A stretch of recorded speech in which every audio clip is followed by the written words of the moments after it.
नमस्कार आज वीडियो रे आमे शिखिबा ब्लाउज काटिबा। एटा हमर 40 साइज ब्लाउज रहिबो आ कपड़ा रही जे हमर 70 सेमी। तो बड़ साइज ब्लाउज रे केमती कम कपड़ा रे आमे सहज भाबे रे ब्लाउज काटि शिखिबा। आज वीडियो रे जानिबा एटा हमर डबल कटरी ब्लाउज रहिबो।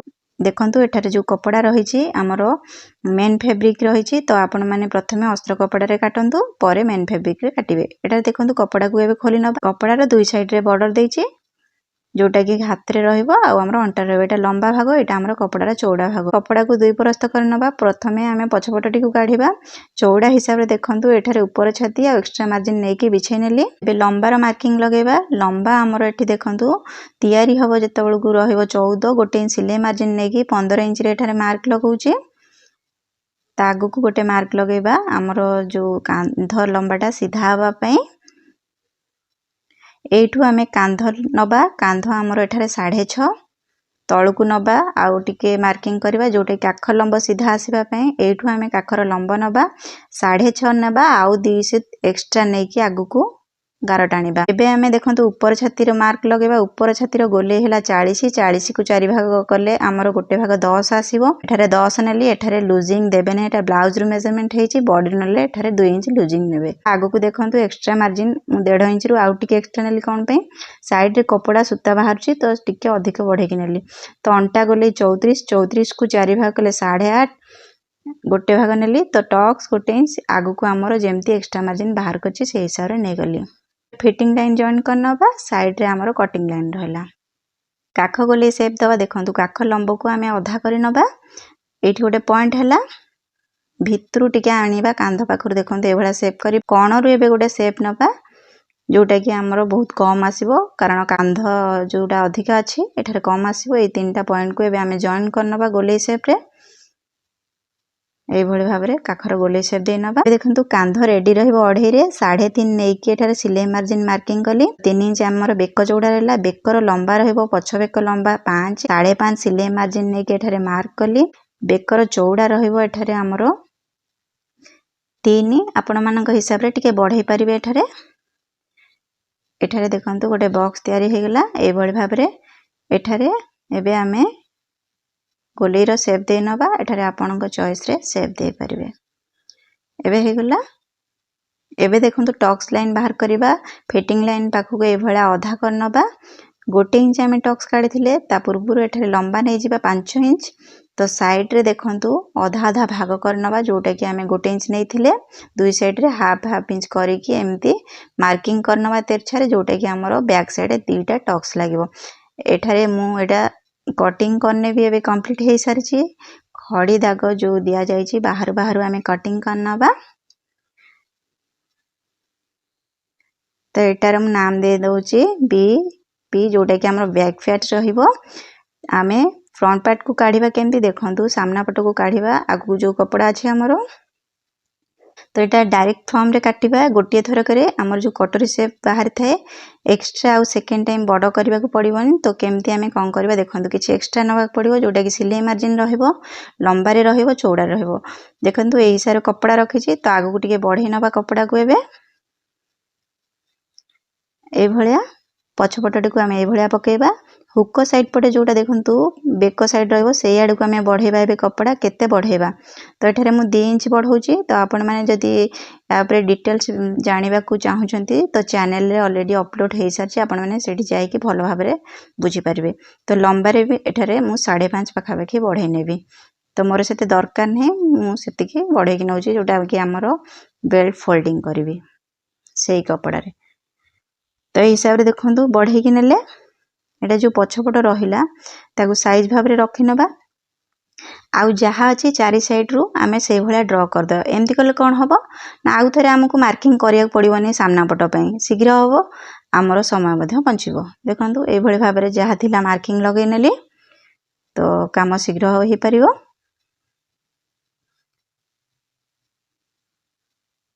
एबे हमरो पछपटटी को काढी नबा।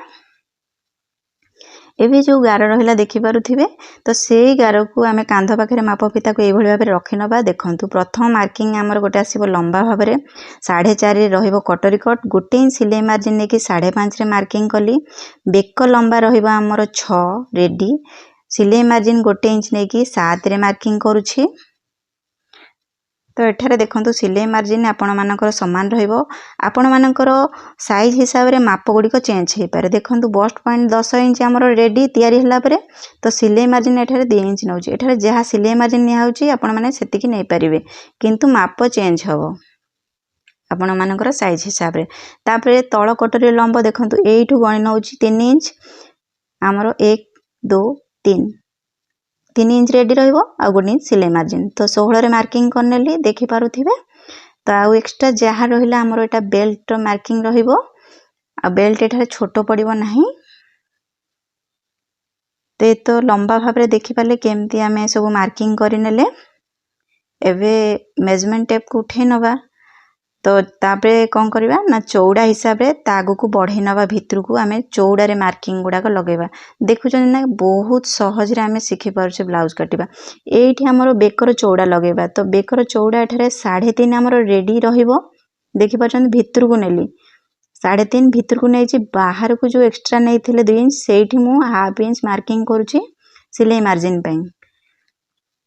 तापरे देखंतु ए जो गार रहिला तृतीय गार तो से लाइन हमरो कटोरी रो चौड़ा मार्किंग लागिबो।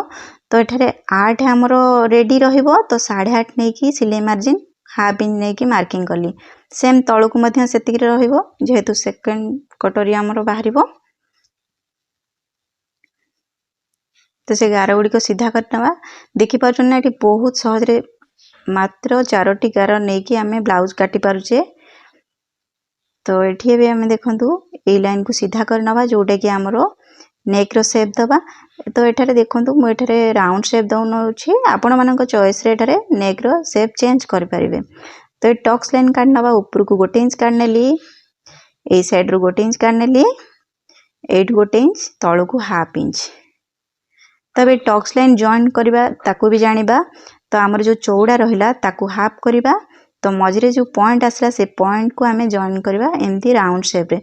तो ये जो टक्स लाइन ऊपर जदी आपण माने डिटेल से जानिबा को चाहउचंती ऑलरेडी चैनल रे अपलोड हे सारे छी हम चैनल को जानतु सेठी भलो भाव रे बुझी परिबे।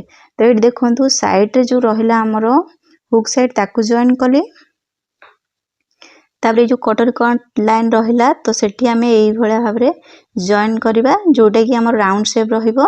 फर्स्ट फॉप देखंतु भीतर को देबेनी बेसी तो जेमती हमर गोटे शेप आसीबो से भलिया टिके करिवे।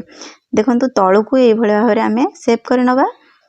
तो एबे एक्स्ट्रा मार्जिन बाहर करनेली आ सामना पट पई एठारे देखंतु फ्रंट शेप दबा जरूरी करण पई ना हमर जोटा हमें कांध नेचे अधिका नेचे तो आर्म होल शेप दबा बहुत जरूरी। ऊपर को 3 इंच आनली तो भीतर को हमें पॉइंट करबा एठारे हाफ इंच रु आउ गोटे पॉइंट एक्स्ट्रा नै कि एठारे पॉइंट करबा 1 इंच नै आसीबा शेप दबा पे। तो फिटिंग लाइन पाखरु भीतर को 1 इंच नै आसीबा। ए जो 3टा पॉइंट भाला आको एबे राउंड शेप करनबा जोटा कि हमरो सामना पटरो शेप आसीबो परफेक्ट। एबे हे गेला तो हे गेला ना। एबे देखंतु टक्स लाइन के हमें बाहर करनबा सेकंड कटोरी रो एई भले रे काढी नेली ऊपरू 1.5 मार्क कली तळु को दी साइड रे हाफ इंच लेखाए काढी की टक्स लाइन काढनेली।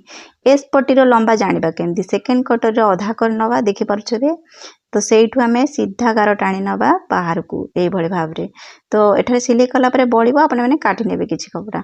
तो बेल्ट रो चौड़ा जानिबा केमती हमरो अंटार 4 भाग रु गोटे भाग 8.5 जोटा कि हमरो 34 थिला ता आगु को हमरो एठारे देखंतु हुक साइड रे हमरो हाफ इंच सिलाई जीवो। ता आगु को रहिला हमरो जोटा 1.5 नेइछे साइड रे सेटा एतिकी मार्जिन बाहला पर जदी आपण मानकर बेल्ट रे प्रॉब्लम आसुछि कि छोटो पडुछि तो आपण माने आउ टिके आगु को नै परिबे। तो एतिकी नेला पर प्रॉब्लम आसीबनी कारण जदी प्रॉब्लम आसे आपण मानकर सिलाई भूल रहितिबो तो सेटा ध्यान करिवे। तबे कंप्लीट हे जाई छी हमरो। तो एटारे पिन लगे नोछि कारण एटा बहुत सॉफ्ट कपड़ा रही छी हमरो। तो जहा हिसाब रे मार्किंग अछि एबे हमें काटिंग करनबा। तो एठारे देखंतु ए जो प्रोसेस रे डबल कटरी ब्लाउज कटिंग करा जाउछि तो जो माने बिगनर अछंती तांको पई ब्लाउज तयारी करबा बहुत सहज रहिबो आ शीघ्र मध्य ब्लाउज सिखि परिबे जोटा कि हमरो ब्लाउज भितरे डिफिकल्ट ब्लाउज हला डबल कटरी ब्लाउज तो यहाँ बहुत सहज रे आपण माने शिखि पारिबे। तो यहाँ जो हिसाब रे मार्किंग अच्छी तो यहाँ मु कटिंग कर नौची।